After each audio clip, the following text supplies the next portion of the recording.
What's up, y'all? You're listening to the Monday Recap. We're here live in the Eagles studio. Alex Miller from the Eagle, joined by Travis Brown, the Eagles A&M sports reporter. What's up, Travis? It's football season, man. Dude, it's here. I went out and looked, and there's actually glass on those South End Stadium suites. Yeah. There's still some work to be done, but it looks like that maybe those things will be good and ready to go by Saturday. It's Saturday. Well, hey, it's Monday, and we don't have to wait to Saturday to find out who A&M's starting quarterback is. That's because Jimbo Fisher officially said Connor Wegman will be the Aggies' QB1 against New Mexico this weekend.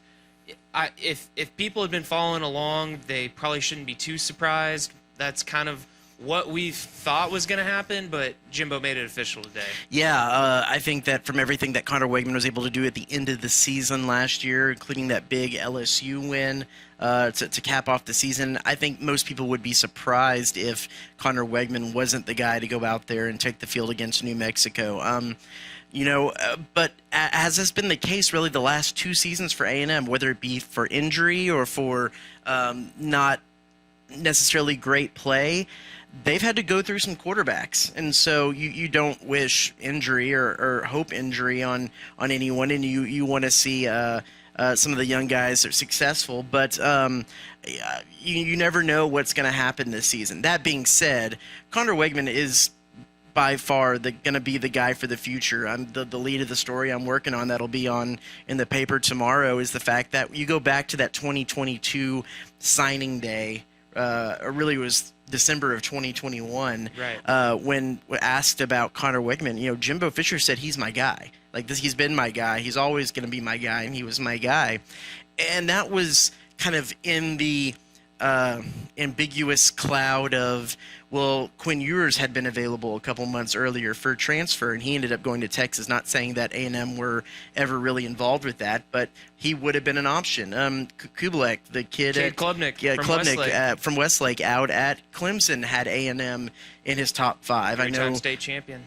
Yeah, I know you read a lot about him, and Clemson was always his destination, but there was guys out there that could have or did have A&M interest that Connor Wegman is always going to be compared to because of the fact that A&M chose Connor Wegman because of it. So now it's his time. It's his time to step up and say that and show why he was the right choice for Jimbo Fisher. And then this season, Jimbo Fisher showed that he made the right choice because I think last season, now granted, it's hard to blame them too much for not going with a true freshman right off the bat right away. But they did go to Haynes King first and then Max Johnson before they went to Connor Wegman later in the season. He probably needed some time to marinate and mature into college football. But he made the right decision this go-around, as it would seem. And so I'm really excited to see what this offense looks like with Bobby Petrino and Connor Wegman together. While you're pulling up your fancy Pro Football Focus stats, Travis, my guy. Connor's Jimbo's guy. You're my guy. Oh, okay, good. That's what I. You would choose me over any Clemson beat reporter? Yes. Okay, good. That being said, we know Connor's going to be the guy going forward, at least for now. Looking back at what he did last year and what we've talked about throughout the offseason, now that it is solidified that he is A&M's QB1, what are you going to be looking from him on Saturday as they play New Mexico, a team that they should beat? Yeah, and I can't get my fancy Pro Football Focus stats to come up, so I'll talk in generalities from, I did a story on the kind of the quarterback battle for our SEC magazine. I'm glad we at least had 3 days of shelf life for that before the starter was actually named. Thanks, Jimbo. Exactly. But if you look at the breakdown of kind of the passing chart last season, almost probably I'd say about 80% of the passes from both Max Johnson and Connor Wegman were from 0 to 5 yards and from 5 to 10 yards down the middle channel of the field between the hash marks. It's pretty much where all the passes were. I'm gonna be excited to see what Bobby Petrino's offense looks like in the passing game, and if they're able to connect, able to utilize more of the zones of the field that they just didn't necessarily go to that frequently last year, outside the numbers, deep, and then to see what Connor's arm looks like making some of those throws. I think he demonstrated at times last year he can make the throw to the outside, he can make the 20-plus yard throw, the deep ball, and it's there. How frequently are they going to do it, and how consistent can he be making those passes? Because I think that's going to be the biggest differentiator between the offense last year and the offense this year. Everyone talked about him being able to have all the throws, have an arsenal of different kinds of throws. I'm willing and able, ready to see it, and see how much the talk matches up with what he can actually do. You know, our good friend Justin Woodard, he's always wanted to know when the big play is going to come. And part of that equation, you know, obviously is the quarterback. Part of the equation is the play calling. But part of the equation is the receivers. And by all indications, A&M's very confident about where this receiver room is going into the season, which, you know, should give a sense of optimism for the Aggies heading into 23. Yeah, and I'm going to completely sidestep your question and say I think the receivers are fine. They're going to be fine at wide receiver. It's the offensive line that's going to be the biggest question mark, and it's something we've talked about in a lot of this, because he's got to have time to get that ball, especially if you want to talk about getting timing routes to the outside or passes past 20 yards. He's got to have time to let the receivers run their routes to get the ball down the field and let those guys get open.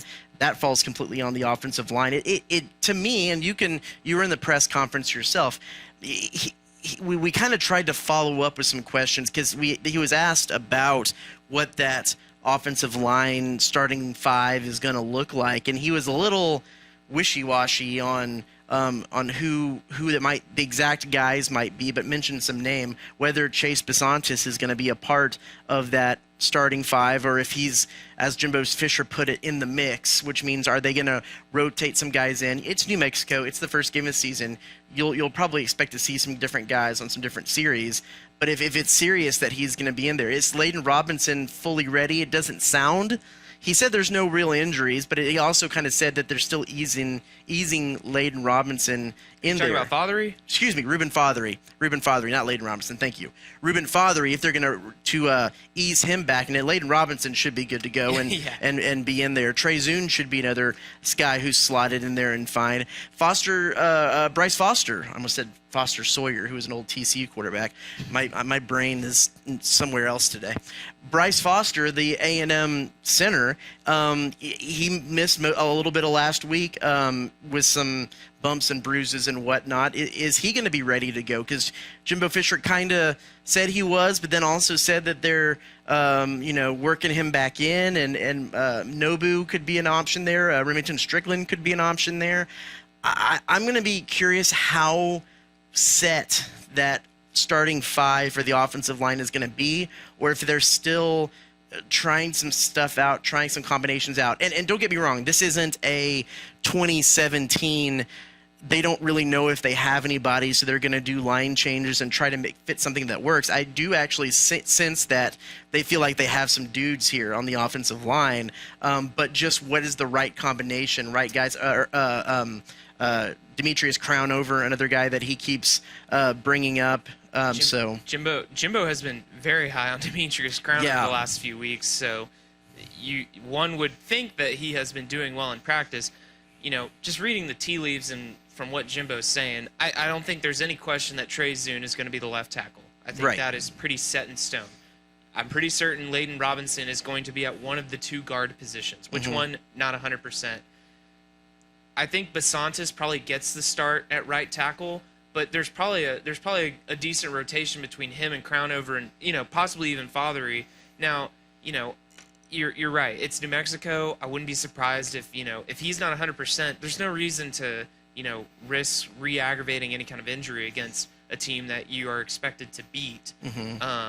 But yeah, I think now that the quarterback debate is settled, I think a lot of our eyes are going to be on how does the offensive line kind of shake out, especially when you have a game where guys are going to get opportunities. If A&M can establish a second half lead like teams do in some of these games, does some of these backups get in and get a chance to show what they got?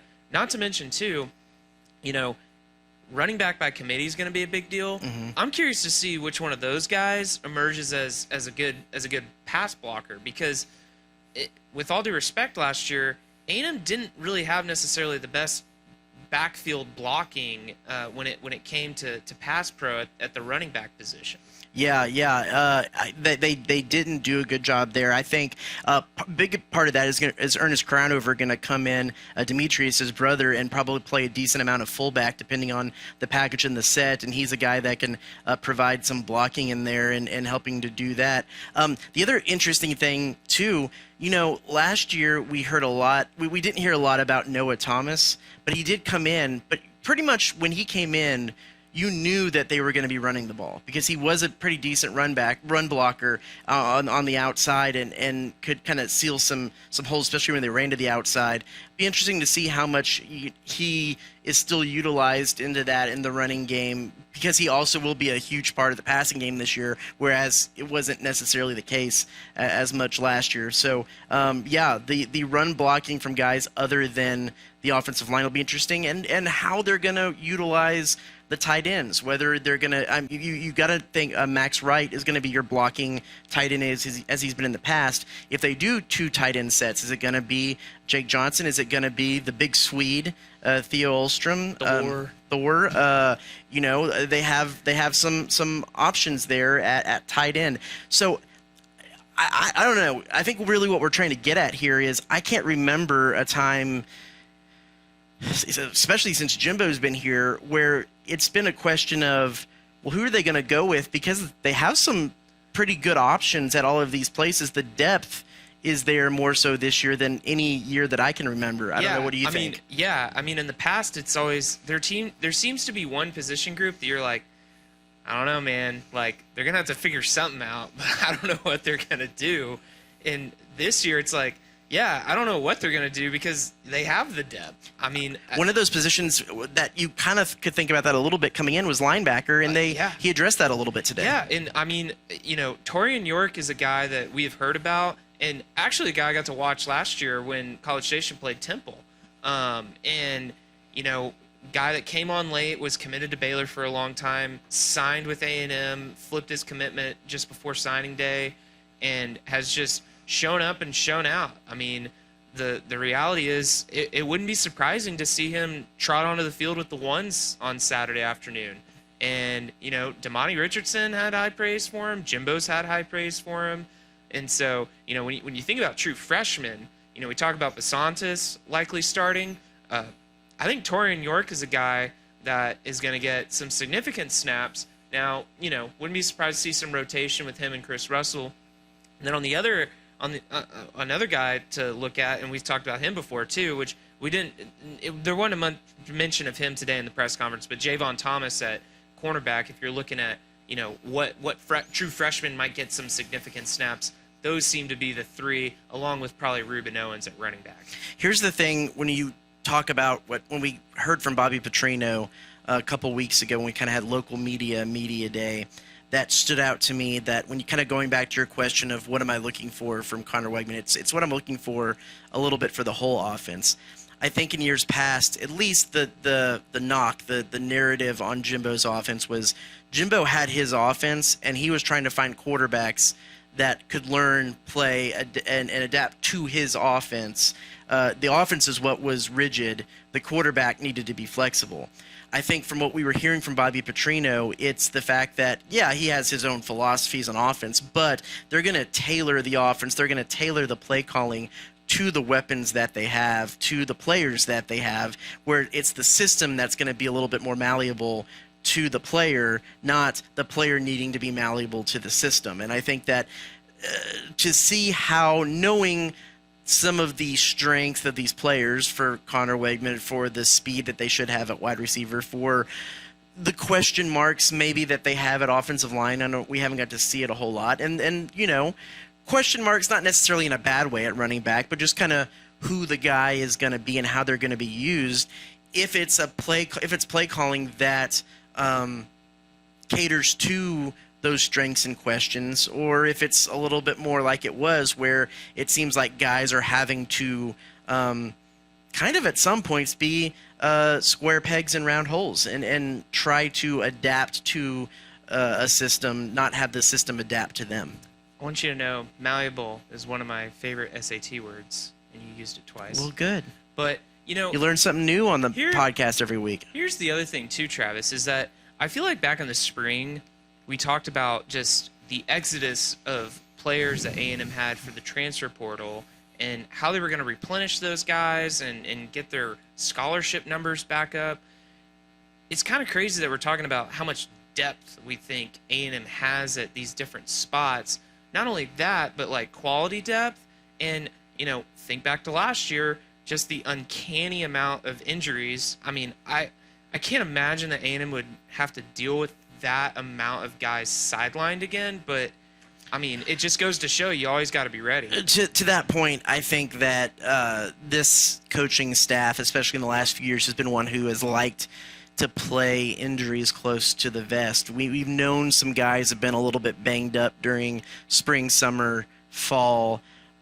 He did say today that everyone is pretty much good to go, but we kind of know not everyone necessarily might be good to go. So I want to pump the brakes a little bit on not just because I think that a lot of times necessarily what's said in the press conference doesn't match with what our eyes see when we get to Saturday. So I will be curious, say all that to say, I will be curious to see how healthy they are. I don't really think it's going to be anything huge. He said no major injuries outside of Donovan Green, at least. Correct, which he's done for the year. And yeah, that could mean they have no season-ending injuries. Correct. But will everybody be available? Will everybody be not on a quote-unquote, pitch count or whatever, play count against New Mexico? That'll be interesting to see. But yes, they do have depth. I think that is exactly a showing the strength of that 2022 class, because they didn't lose a whole lot of those guys via the transfer portal. It was a lot of older guys who were kind of twos on the depth chart who wanted to get their chance to start, and they moved on. But I think it's given an opportunity for those really talented freshmen to step up and show that they can add that depth. When you look at the Noah Thomases and I guess Chase Basantis is a true freshman, but right. Some of these younger guys who have kind of shown their way through that they were pretty ready to go from the get-go. And you can look across the country too. It's interesting, and this is probably something we could talk about on the bigger podcast later this week in depth, but the amount of guys who are already starting and getting playing time you could talk about Eli Stowers at New Mexico State, played this week. Haynes King is named the starter at Georgia Tech. Zach Calzada is starting at Incarnate Word. Those are just three quarterbacks that have moved on, that have already kind of claimed a starting position, and we'll see playing time. It's kind of, other than going to a place to that more aligns with what your academic future needs to be. That's the purpose of the transfer portal, isn't it? Yeah, pretty much. Yeah. I mean, you transfer because you're not playing and you want to play for a good amount of guys. So this Saturday, it's going to be hot. Hydrate. I know we both tweeted out some safety tips that the athletic department wants to get out there for the game at 6 o'clock. I played golf on Friday at 1 p.m. That was a dumb idea. It felt like the innermost circle of hell. It was so hot. So yes, and you're going to be on those metal bleachers, and it just radiates heat. So drink water, be safe. And to be clear, I have been told by A&M's people that you can bring an unopened bottle of water as big as you can bring, up to a gallon. So come prepared. Yeah, you can do that. Take care of yourself, and just make sure that you're doing all right. Because the last thing anybody would want is somebody to have some heat-related issues while they're out there just trying to have fun. Mm-hmm. And the other thing from the press conference, too, today that I think should be mentioned is a couple questions about what this pregame video run-out is going to be. Yeah. I know, and they wouldn't bring us in on the secret. They said they've kind of heard it, Jeez. saw it. Anaya Smith said he suggested something about a light show, whatever that means, and You gotta think it's like the LED lights, like like or Bama or Ole Miss right, do. which they don't have those in Kyle Field, but or you could do the thing. I mean, it's probably too early to do like the thing with the cell phones. I don't know, like the cell. I don't know. So he said he was interested to see if the light show concept gets added in, and Damani Richardson said it's gonna be, as the kids say, lit. If Damani says it's lit, you got to think it's probably going to be okay. Yeah. I know there's a lot of people that are kind of concerned about what the heck is A&M going to do. I mean, power had kind of just become ingrained, but, moving away from that for obvious reasons, I'm curious what they're going to do. Yeah. So It'll be interesting to see. So I think that's the gist of the big things to come out of the press conference today, and we'll probably be back later this week to break some more stuff down. something to keep an eye on, too. Who's A&M going to name the 12th man this week? That's another thing, too. That's something. Maybe by the time we record the podcast, we'll know, just like we knew today, who A&M starting quarterback was. So, hey, be sure to check all of our A&M football content at theeagle.com from Travis and Robert Cessna. And, yeah, we're ready. Buckle up. It's time. It's football season. It's time. All right. We'll see y'all later.